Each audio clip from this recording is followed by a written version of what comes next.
tonight on a special edition of Evening. It's a celebration of amazing Northwest artists. I'm Jim Dever in Seattle with a man who can capture the world with a can of paint. 1, 2, 3, 4. The Snohomish singer putting his own spin on country music. I think I'm homesick, I don't know if I can make it on. Plus, Don't Wash Me. Meet the man turning dirty trucks into his own canvas.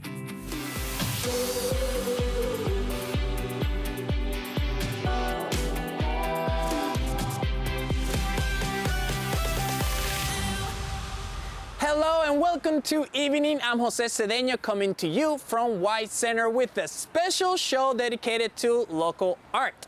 And since we're talking about that, there's a place in this neighborhood that is highlighting Latinx artists. Right in the border of White Center and West Seattle is Nepantla Cultural Arts Gallery.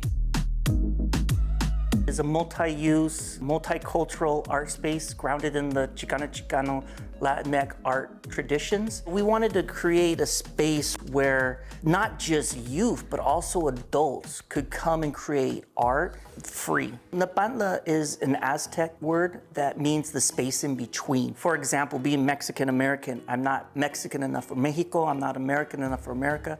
I'm in this Nepantla space. It's where you heal, you create, and you rejuvenate. That's what we do here. White Center is an area of unincorporated King County. What that means is that we don't always receive all the resources and funding that other areas of the city do. We felt it was important to build something that would give back to our community. We host new art exhibitions every month with themes focused on marginalized communities and communities of color.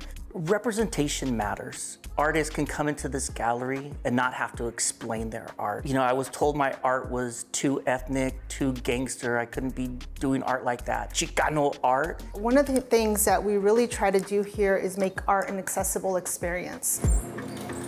You don't have to pay to come in here and look at the art exhibition. A welcoming space for the community to celebrate culture.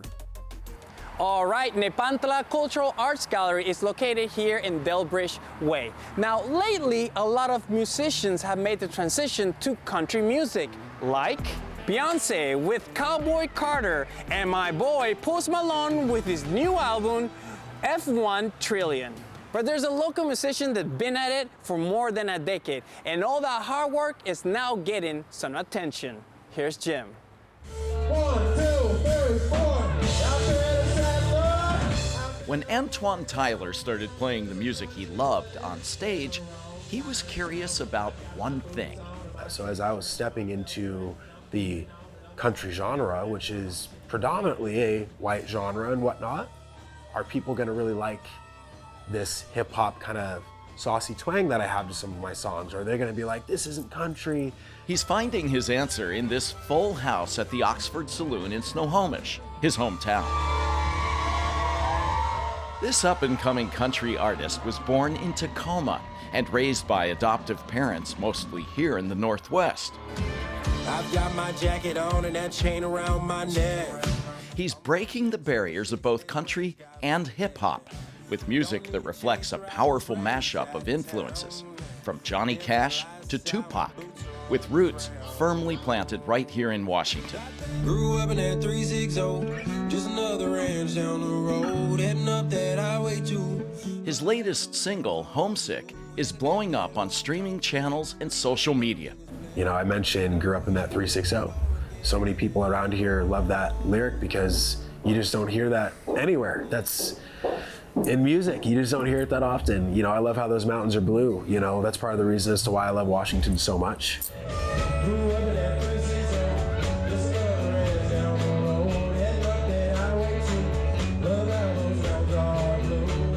Homesick is also inspired by his grandpa and fishing buddy, the man who gave Antoine his first guitar when he was 8 years old.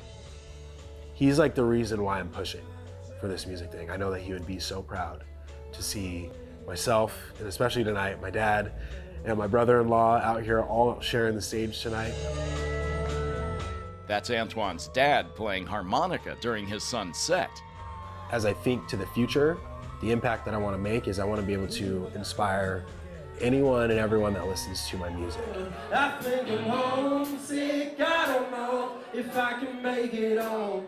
I've been longing for those echoes of the country road. Antoine Tyler would happily put up with being homesick to live his dream of packing stadiums, just like he did the Oxford. And I might just get in my truck, doing 95 straight, shot to hell on the highway.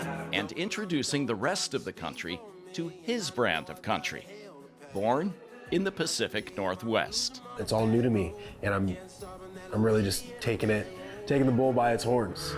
I started to get a little choked up there at the end because I just know that my grandpa would be so proud. Thank you so much.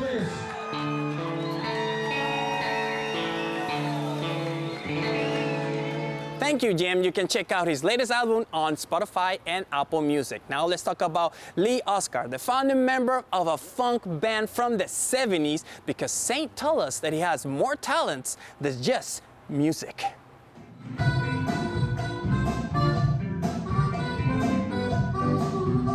For even longer than he's been playing the harmonica, Lee Oskar has been a visual artist. Whatever comes through me, it comes from the same place. His colorful paintings line the walls of his home in Everett. There are landscapes inspired by living in the Northwest. An entire series involves instruments, all painted just the way he plays, in the moment. And sometimes it takes me in places I had no idea. Years ago, Lee discovered a new technique using pencil erasers to dot his canvases with color. And I found this really a very amazing effect. And then something almost supernatural began happening. And all of a sudden I'm seeing these faces. I felt like it was spirits coming through. Lee had been dreaming up the music for his new album, Never Forget, a musical memoir dedicated to those killed in the Holocaust. And I wanted to liberate myself from a lot of fears. And I was feeling, like the spirits. Maybe my grandmother who got murdered in the gas chamber. I was just feeling deeper than I allowed myself before. Lee's mother, a Holocaust survivor, would write notes full of memories she couldn't say out loud. For most of his extraordinary life, Lee tried to ignore the trauma he now believes he inherited. So I've always had the fear of anti-Semitic. And one day I realized enough is enough. As he started working on Never Forget, Lee says his purely abstract paintings began to reveal themselves as portraits. Faces would emerge. Can you see the woman wearing a hat? I hardly did anything to embellish it. It came out like that, and it just blew my mind. The more Lee painted, the more portraits emerged. Usually I would never paint faces, but I got into it. Dozens of portraits emerged, all included in the liner notes of the album. But who are they? I have no idea. I don't know. But Lee says he does know it's important that humanity never forgets. If I went to the grave and hadn't expressed everything that comes through me, I would have been ashamed calling myself an artist.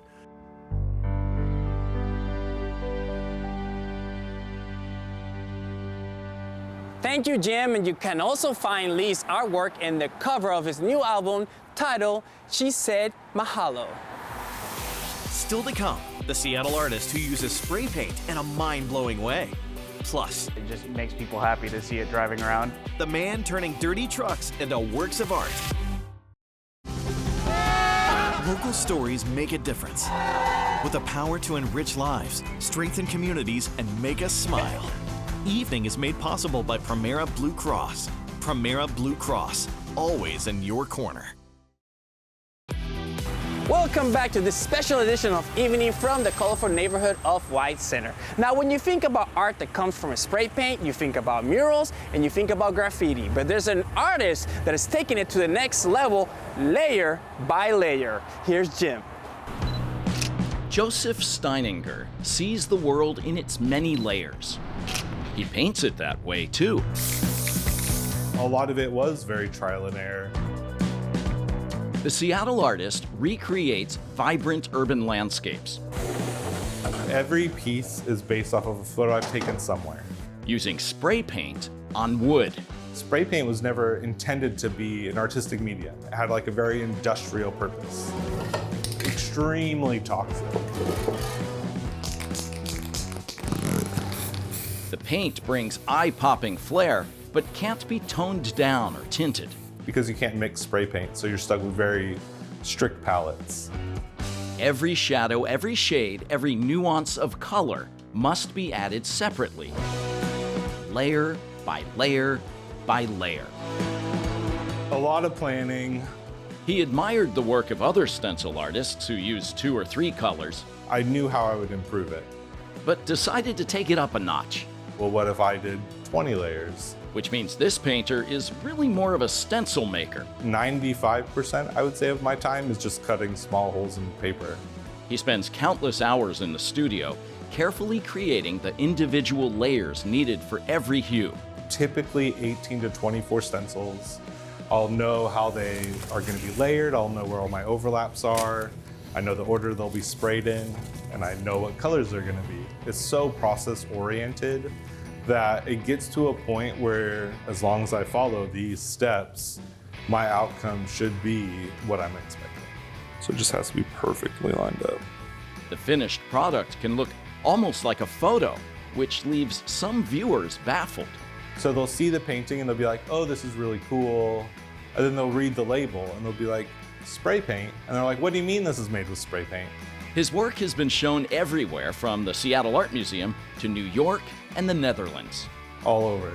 So people far and wide can see the layers of the world, too. And find that personal connection. Thank you, Jim. By the way, it takes almost a year for Joseph to create the perfect stencil for one of his art pieces. Now, in Pioneer Square, there's an art gallery that specializes in showcasing African art. Here's Saint. Taswira is a Swahili word. It means the big picture. Yeah. And that's a name that works on several levels at the art gallery Avery Barnes founded in 2019. It also encapsulates a deeper meaning of what our vision is for this space. It's a space to experience cultural immersion, paintings, sculpture, jewelry, all made by African artists. The gallery born out of Avery's desire to learn more about her heritage. As a young girl with a multicultural family, there was areas where I struggled to see representation of people who looked like me. That desire led Avery to volunteer at a women's empowerment center in Kenya. What I really learned was the richness of African culture. A culture she shares with Seattle. Hers is the first American gallery to feature paintings by Nigerian hyperrealist Olumide Olusegun. Olu has exhibited all over the world. I mean, just about every single continent except for the United States. So it's a huge honor to be able to bring this work to the forefront. Michael Wawaru just moved to Seattle from Kenya. He discovered Taswira by Googling African art galleries.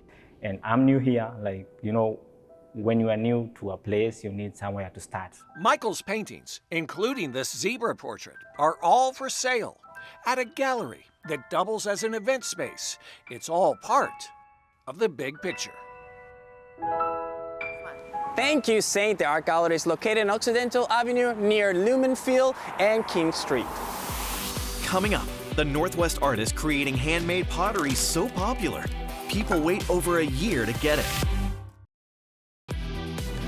Welcome back to this special edition of Evening Showcasing Local Art.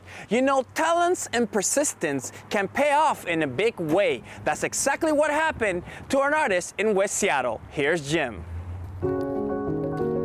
If you're looking for artist Akiko Graham, her pottery studio in West Seattle would be a good place to start.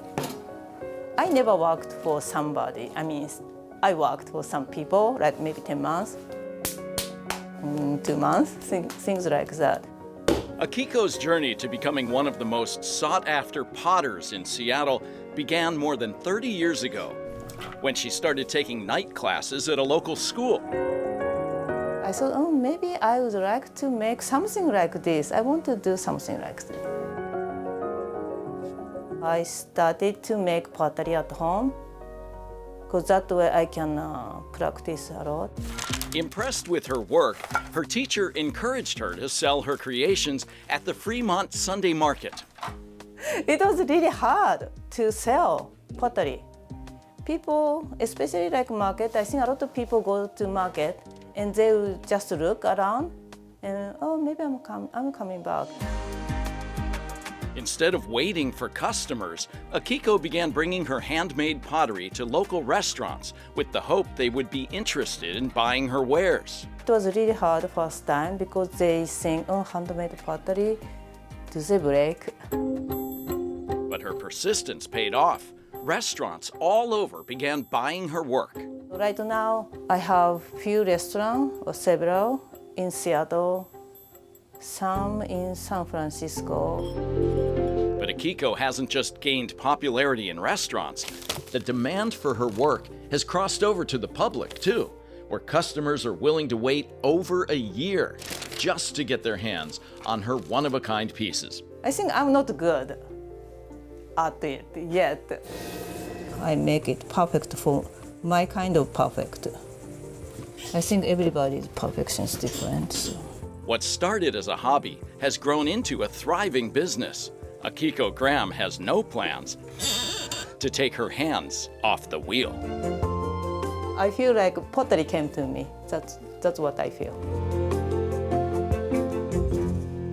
Thank you, Jim. And if you like what you see and you want to enjoy that waiting list, we'll have that info on our website, king5evening.com. Welcome back to the show. You know, most of us clean our car when they get dirty, but there's one man in the Olympic Peninsula that intentionally keeps his truck really dirty, but for a good reason. Here's Jim. This dirty truck is a blank canvas for Austin Becker. I guess we're going to see what I can come up with to put on this truck, because it is really dirty. Wash Me is something you don't want to do to any truck Austin's gotten his hands on.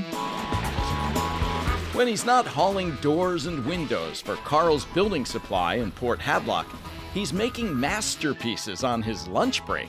So if you want to make something look how you think it's supposed to look, you actually have to think in the opposite, and you kind of only have one shot. I do like to do these doodles just preemptively to get an idea of the negative space. His nickname? The Lumberyard Artist. His tools? Whatever's on hand. A stick and gloves work just fine. This is a real important tool right here. Basically, my tree line probably should start low here. Kind of like doing a little sketch beforehand. Tom Ryder is Austin's boss. He has a background in graphic arts. And one day he just decided that he was gonna start drawing on the back for the truck that we had not washed yet. And so, and now it just kind of caught on. And it's kind of become a life of its own where if he has not done it for a while, then people are wondering when Austin's gonna do his next Mona Lisa on the back of our Carl's box truck.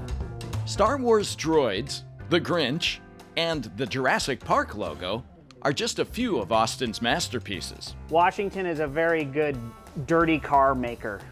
The weather does its job for me. You know, this dirt is just crusty enough. I might be able to put some clouds in there. He wipes away grime until his vision's revealed. If I can get across Seattle skyline in that amount of time, when somebody passes me, I feel like I've done a good job. He works quickly because he's got to get back to work. Usually the stop touching it part for me is, you know, when my shift or my lunch break ends or whatever, it's like, yep, that's 30 minutes, I'm done. That's usually the one question I get. Why am I driving a truck? It's a good job. It's not a bad job. Besides, Austin's art isn't meant to stay in one place. I like drawing these because it just makes people happy to see it driving around. The final stroke for these paintings is always the same. The truck's gotta get washed eventually, and the lumberyard artist doesn't mind at all. It's easy. It just means I get to do it another time.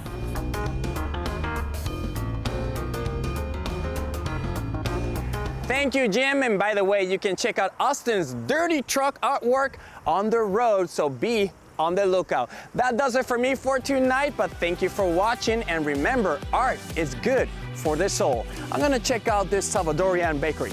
Ciao!